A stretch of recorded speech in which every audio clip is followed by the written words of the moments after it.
this is Aromie here. Welcome back to our live Baxter DLC. We're here planning for Miranda's birthday party. No theme in mind, we just have the venue. Terry fidgeted her fingers out of embarrassment, but she stood strong and explained her thought process. I couldn't get the goods early on, or Randy would have figured out what I was doing instantly. I couldn't risk it. Sorry. And even if I managed impossible, she's always at my house. Not having anything to sniff out was the best way to keep everything secret. Crossing your arms, you could have hidden decorations successfully at your house. Your teeth pinched the inside of your cheek just to keep that opinion inside. As long as you stay focused, it can happen. We've just got to buy the decorations today and make the snacks and then the desserts. Then we set it all up tomorrow before things kick off at noon. No problem. Well, what kind of snacks? What kind of desserts? Hopefully they're easy and not like a shit ton of cupcakes and like a shit ton of baked goods that takes forever. Hopefully like a parfait or something. I don't know. There's no other choice but to do that now. I'm not sure how we're gonna do it. You shrugged. There's no other choice. That's true. There's no use wasting time on what's outside of your control. You must work within the circumstances you have. In that case... Since I've attended a number of functions, I'd be delighted to offer advice and assistance. Today and tomorrow, I can definitely do more than simply carting you to the store. No way! You're hired! Terry cheered this upswing of good luck. Baxter's eyebrows arched quizzically, and then you could see his growing amusement stirring. Hired? Are you offering to pay me? Nah.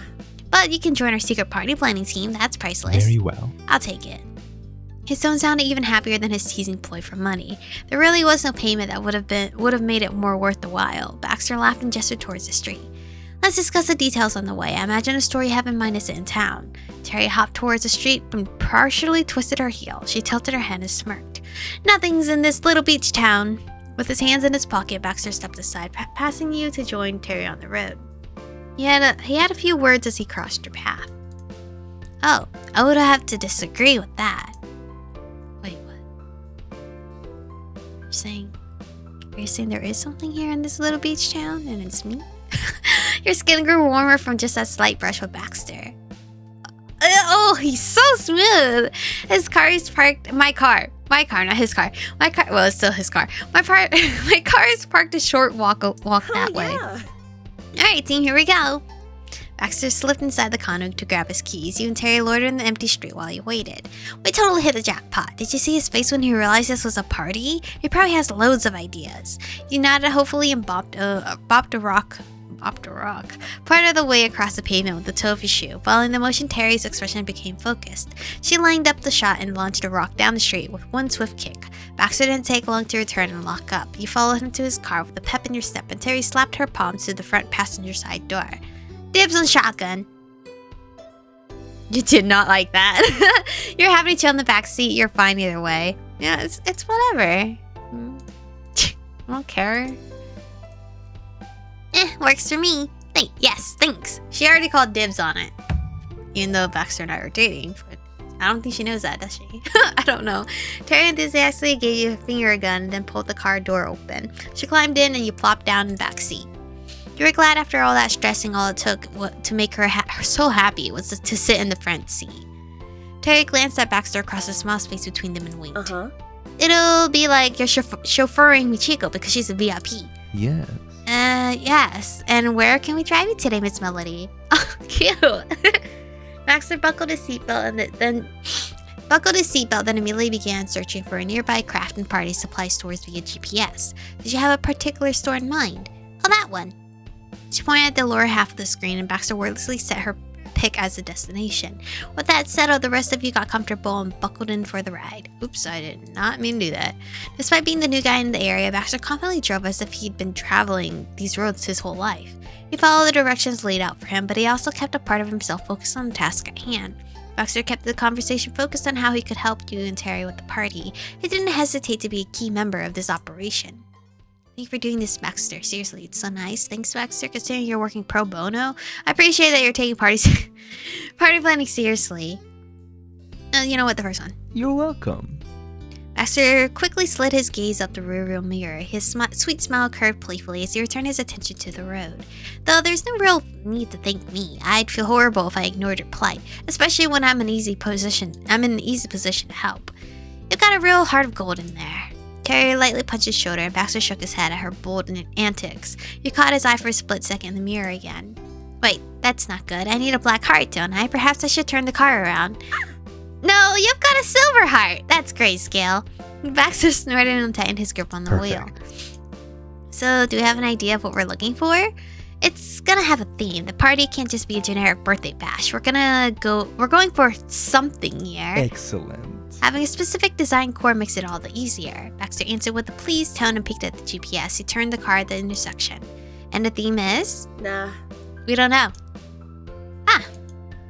Somehow his smile remained perfectly in place. You imagine that he fully expected the lack of preparation at this point. Well. There are many concepts one can go for. For example, it's summertime and a classic style would be nautical. Or perhaps desert chic for California, if you wanted to take our location into account. Or what about this? While summer is scorching on the outside, the guests are treated to a winter wonderland inside. A kind of unexpected, intentionally out-of-season aesthetic can be quite fun. Exhaling deeply, Terry leaned the side of her head against the glass and stared out the window, mulling over Baxter's suggestion. She sank her front teeth into her bottom lip. If none of those suffice, we can continue brainstorming. I don't know if any of those are right for Miranda. She doesn't care about what's trendy or season or what might impress her guests. Understandable. That's a good point. This isn't some party, it's Miranda's party. Unfortunately, I only met the woman this whole affair is for once. There's not much I can glean from that. I apologize. That put him at quite a disadvantage despite his sincere intent to help. Browning felt somewhat similar. Nobody knew Miranda better than Terry, and that meant she should have the final say in the big decisions. Would you rather I stop proposing ideas? I'm sure whatever you think she'll enjoy most will be wonderful. No, I need so much help.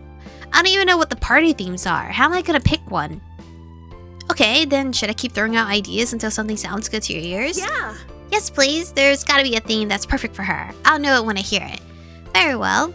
You could practically hear the gears moving in Baxter's brain. His expression scrunched up and it was clear that he was silently compiling a list. Oh wait, what can you tell me about the venue? The colors, the size, the style? We can use that as a base to work off of. It would be pointless to fall in love with the concept and then realize it would clash with the room. Sure. Smart. I found the perfect place. It's pretty big. Imagine a space that's larger than the average living room. It's like 3 living rooms. She's got lots of family and plenty of friends coming, so we need it. There's also a lit up dance floor in the center too. A dance floor? His eyes sparked with excitement. You imagine the dance floor will be just as bright as tomorrow. Will the event have any slow dancing? Who slow dances at a birthday party? It's not prom. Oh, no! We're having one slow dance song for my boy. Baxter's shoulders slumped in response while Terry's surprised laugh morphed into a small coughing fit. He sighed deeply. That's true. If only someone was getting married instead. There's always formal dancing at weddings.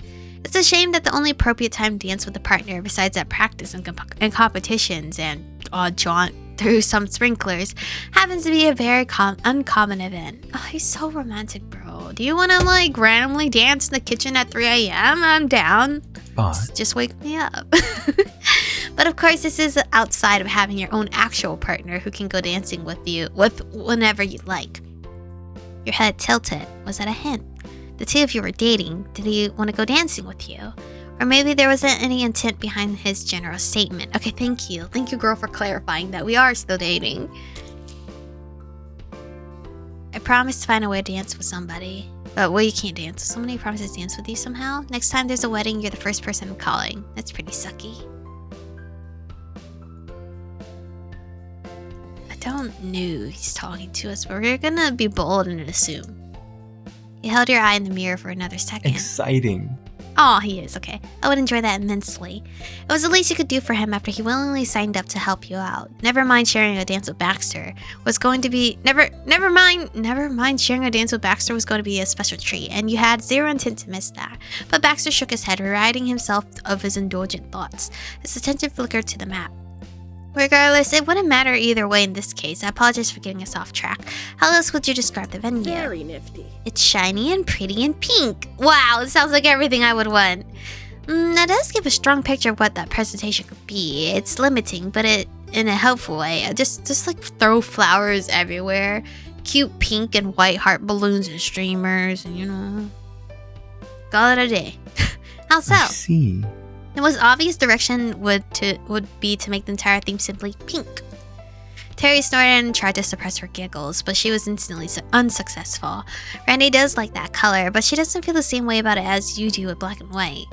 Now it was Baxter's turn to chuckle. That's fair. So moving on, we have pretty and sparkly. What else? Is Miranda a fan of glitz and glamour? Nope. Well, no. Well, basically no. Terry's brows furrowed and she slowly deflated in her seat. Randy wouldn't like trying to be glamorous. That's how she is. That's not how she is, and she wouldn't know how to act if that's what the theme was. Is that so? Then what about a faux high life theme? And what would that be? You sat forward wondering what either of those two words were supposed to mean in terms of decorating a party. Let me think of the best way to articulate the premise. Imagine plastic champagne glasses filled with sparkling cider, and dainty desserts coated in shimmering dust so they shine. Oh, yeah, cute! A chocolate fountain with fresh strawberries to dip and colored lights. Perhaps even no, I'm not down for the feathers. But this is Miranda. Miranda might be down for the feathers. Feather bows for the guests to wear. The idea is that nothing is truly extravagant. It's tongue-in-cheek, but with all the celebratory fun of acting like a star on your special day. Not being that kind of person would be part of the point. Cute and silly, basically. Terry sprung in her seat, vibrating with excitement. She turned to you, but she was still rendered speechless from Baxter's proposition. What do you think? Did I strike a chord? That would be so fun! Randy loves to let loose and not be so serious, but she's definitely a star. Sounds as though we have a theme then. Finally! Yeah, it's all coming together now. That's wonderful. And we accomplished it without having to leave the car. Baxter, you really know your stuff. Thank you so much for helping us figure this out. Randy's gonna be blown away. Never thought of that one. Let's applaud him. Leaning against your seat, you began clapping proudly. Terry followed your lead. Thank you very much. I'm honestly glad I could help. The rest of the drive kept the secret planning party ball rolling. You listened closely while Terry and Baxter took turns offering suggestions for what you needed to track down at the store. Okay. Clearly, your store doesn't have much. When you arrived, the three of you entered the store, fully focused on the mission, though you felt underprepared standing at the entrance and scanning the cluttered store in front of you. Shelves were piled with miscellaneous goods, and there was a strong smell wafting in the air. It was like a mix of paint and scented something, maybe a pine cone. Twirling your fingers to the fist, you steeled yourself for the task. It was going to be way too easy to get lost with this endless sea of bits and bobs calling out to you. The secret party planning team couldn't fail now. Woo! Come on, there's no time to waste. Alright, Terry, you go ahead. You lead. What does that say? Wall stickers. Terry took the lead, claiming a shopping cart and picking a direction. She pushed on ahead while you followed at Baxter's pace. It wasn't long before she was combing through the piles of knickknacks. Her fiery determination to make this birthday the best it could be was admirable, and you were resolved to match it. Your group traveled down several aisles, picking up a variety of supplies that had been decided on during the drive. The right shaped cups, plastic forks, and spoons that resemble proper silverware, and the rest of the basics. You picked up some shiny tablecloths to replace the old checkered ones, and Terry found a few platters to serve the desserts on. Next on the agenda was to locate what you needed to prepare the desserts, but before any of you could do that, Terry stopped in her tracks and pointed. Oh look! Craning your head, you scanned the area until you landed on what she was seeing. There in the distance were dozens of feather boas, right? Hanging over a row of long hooks. They were fluffy and came in several bright saturated colors. Grinning wide, Terry raced to the display and flung a ton of them into the cart. It was anyone's guess how many would be needed for tomorrow, and since they were only a couple dollars each, Terry was sticking with the old tried and true method of better safe than sorry. Eventually, her looting uncovered a single pure white boa. It was perfect for Baxter, bro. You grabbed it, mindful not to crush delicate feathers. They were soft against your skin while you examined them for any hidden splotches of color. Luckily, the feathers were immaculate, so you added the bow to the growing pile in the cart. It soon became lost in the sea of rainbow. Once Tara was satisfied, she stared at the cart. Everything that you'd selected before was buried under a pile of boas, and there's a lot more shopping to do. Maybe we should get a second cart. I can do that. I couldn't agree more. You two go to the cake decorating aisle and I'll meet you there. Thanks, B-Man. Baxter hurried to the end of the aisle and paused there, glancing back. Terry sent him off with a playful salute, and he answered with a wave. You offered a tiny wave goodbye. He gave a final nod and then resumed his search for another shopping cart. After that, you and Terry ended up getting a bit turned around, but at long last, you found the aisle with the cake decorating supplies. Terry drove the cart back and forth, anxiously scanning the selection. So, what desserts are we gonna have? There should be a cake, but that can't be all, right? What about cupcakes? Randy loves cupcakes. Nodding along, you picked up a package of glittery colored cupcake liners and rotated it. Terry made a great point. Miranda would be thrilled to find a whole platter of cupcakes. Yeah. Terry mumbled contemplatively to herself, leaning against the carriage. She nodded once, then again. I'll try it. No, I must do it. Hold on. When are you gonna have time to make 2 desserts? Tonight after all the shopping and tomorrow when the entire room needs to be decorated? I can squeeze it in somewhere. Do you know how long it takes to fucking bake? I don't think you know, Terry. It takes a while, alright? Like, freaking preheating the oven. And if you're making it from scratch and not like buying a cake box mix, that takes even longer. And then you have to like let it sit for a little bit before you can freaking put the icing on it. Or unless if you're impatient, your icing is gonna melt all over the place. There's no fucking way. Anyway, this is where we're gonna end today's episode off. Stay beautiful, and I'll see you guys in the next one.